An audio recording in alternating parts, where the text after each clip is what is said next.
Well, for 2 years, if you turned on CNN, God help you if you did, you might have seen constant interviews with the likes of, I don't know, name them, right? Like Dr. Fauci was constantly on CNN. Sure. Dr. Sanjay Gupta.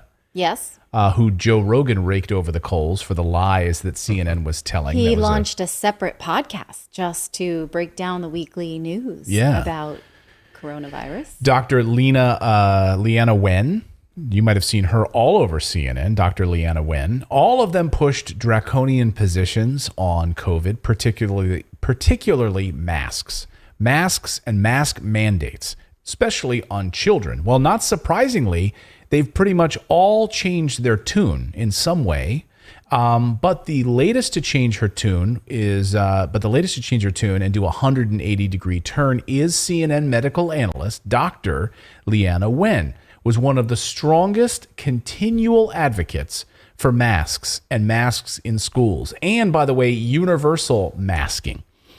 She just tweeted this article that she's written on why she's flipped. She says, many on Twitter have asked, how did I go from being extremely cautious with COVID precautions for nearly 2 years to now resuming pre-pandemic activities, including not masking my young kids at school? And then she explains in a Washington Post piece, which we will go through in a minute. But first, I want to provide some context here because CNN gave her a massive platform to spread garbage, quite honestly, misinformation and stuff that we patently knew was false.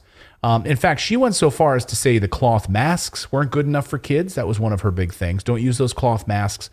They need the really industrial strength masks. So if you've got like a 4-year-old who's at school and who can barely breathe in class, you got to put that like Darth Vader mask on them, make it even worse for them. She said if they're unvaccinated, they need to get weekly tests. There was a whole host of things she said. I want to kind of go through some of the flashbacks. Here's one of them. Take a first look. Well, this is now one of the most dangerous times in the pandemic when it comes to children, because we have the more contagious Delta variant, we have surges, and we have so many adults letting down their guard, not wearing masks, not getting vaccinated. That's contributing to this really dangerous environment for children. That said, we do know what it takes to get our children back in school safely.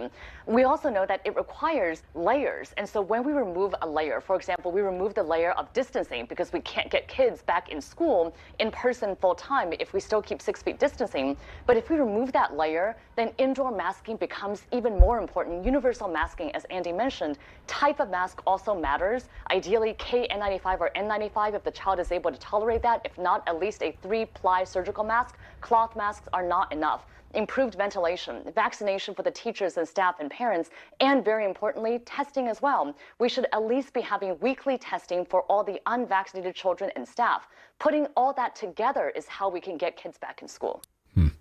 So someone in the chat say, yeah, there's a lot of people changing their tune because they must know some sort of big hearings are going to be coming, some sort of Nuremberg 2 style hearings. I too saw that comment from Sydney Pureblood, and I appreciated it. But I think it's, you know. Did you read Go ahead. the thing that I sent you where YouTube even removed their mask misinformation policy? Yeah. Yeah, so now what YouTube is saying, hey, you know, we're going to pull back on, we're getting rid of that. So now there's no restriction on that anymore. So, okay, there you go. Everyone's doing it, right? It's the cool thing to do, apparently.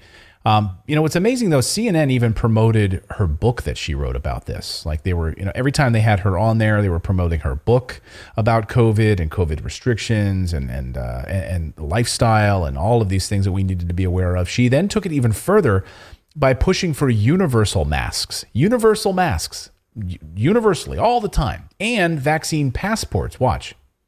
Right, I think it depends on the circumstance. So if you're going to the grocery store and the grocery store doesn't have the capacity to enforce some kind of proof of vaccination, then they have to say that indoor masking needs to apply because we don't know who's vaccinated and who's not. The same thing for schools. Schools, you can't expect the teacher in every school to be asking, well, you're not wearing a mask, so are you vaccinated or not? And so if that's the case, everybody should be wearing masks. But I could imagine there are already concert venues or workplaces that are saying, if you are not vaccinated, you can't come, or you have to get a negative test. And that's what's needed in order to really incentivize vaccines at this point. We just saw them. Okay. Can you imagine living in her house? That didn't make any sense because if you are vaccinated, I couldn't follow that. Like we all need masks. No, you don't need to follow. Just shut up and fall in line like a sheep. Okay. You don't need to ask questions. When people of authority are on CNN telling you how to live your life, you don't ask questions. Okay? It feels so weird to watch these pieces now that are like time capsules. Right? It is. It really is. We're like, oh, okay. Yeah, right, and we'll and sadly, so many people followed it, and so many people fell in line with it, or they had no choice, or they moved as a result of it. Or they didn't want to lose their jobs, so they said, I'm not going to do this. I'm not going to do this to my body. Then I guess you'll fire me, like the U.S. military had to do, of course. And so many jobs, so many businesses had to do this, right? Now the lawsuits are starting to pile up. So if you think that was bad, so she was also pushing for workplace shaming of other people. This is what I loved.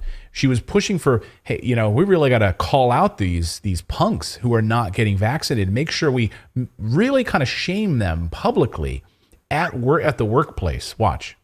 We get this under control, and which way we go depends on what we do now when it comes to vaccination, to overcoming disinformation. And what we really need to do at this point is to make vaccination the easy choice. It needs to be hard for people to remain unvaccinated. Right now, it's kind of the opposite. It's fine. I mean, it's easy if you're unvaccinated. You can do everything you want to do anyway. But at some point, these mandates by workplaces, by schools, I think it will be important to say, hey, you can opt out, but if you want to opt out, you have to sign these forms. You have to get twice weekly testing. Basically, we need to make getting vaccinated the easy choice. That is what it's going to take for us to actually end the pandemic. So you need to sign forms. We need to publicly shame you. Oh, you're one of those people? Come to my office. We're going to track you. We need to make it the opposite. You're living your life. We need to make it shameful that you're living your life. This is even Democracy Now! They fell in line pretty much with CNN on this. Even Democracy Now!, the station, they had her on. And this is probably my favorite clip of all of them. Watch this. That when vaccinated and unvaccinated people are mixing, unless there is proof of vaccination, everybody should still be wearing masks. And so I actually support what the CDC is now doing, which is going back to this indoor mask requirement, because frankly, we know that we can't trust the unvaccinated, that they have been walking around without masks. And in fact, that's what led to the surge that we're seeing. Oh, can't trust them. Can't trust these people. You just can't trust someone who... Yeah, we can't trust them. If you don't have a vaccine, we just cannot trust you. And these people were just walking around. Like these unvaccinated people just were out there. They literally were just walking around. The nerve of these people. So let's go through her article now, because now she's had quite a revelation. She's flipped 180 degrees on the masking piece specifically. And she came out and basically admits now in this Washington Post piece that her child developmentally has been suffering and hurt as a result of these draconian mask policies. So let's kind of go through this on her Washington Post piece a little bit. Well, she talks about how she had a 2-year-old when the pandemic started, and she gave birth in April, shortly after the pandemic hit. And so she, pulled her son out of preschool because she didn't want to expose the baby. And this was at the time sort of something that we didn't know enough, that most of us might have agreed that was a reasonable choice, right? But then she talks about how the Omicron variant changed everything because it's no longer possible to prevent yourself from getting COVID. And she talks about how she got her children vaccinated. But she also says, the risks of them becoming sick from COVID are lower, and the odds of developing long COVID are lower with the Omicron variant, which is not a narrative that the mainstream media has been pushing. They still very much want us to be afraid of long COVID.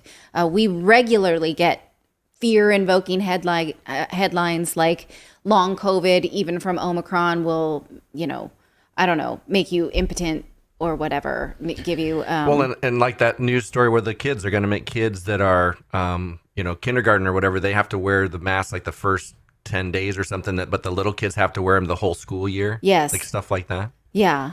Yeah, she says, I was willing to limit my children's activities for a year or two, but not for their entire childhood. So Look, we felt like that too. Like, oh, okay, this, we had she was 3 when the pandemic hit. And we thought, well, this isn't so bad. Because also she had a brother and a sister. So she wasn't alone. She didn't have anybody who she was not going to socialize with. But we absolutely could not keep up with virtual preschool because it meant that I was making butterflies out of egg Crichtons all day, which I did for, some amount of time, but I just couldn't keep up.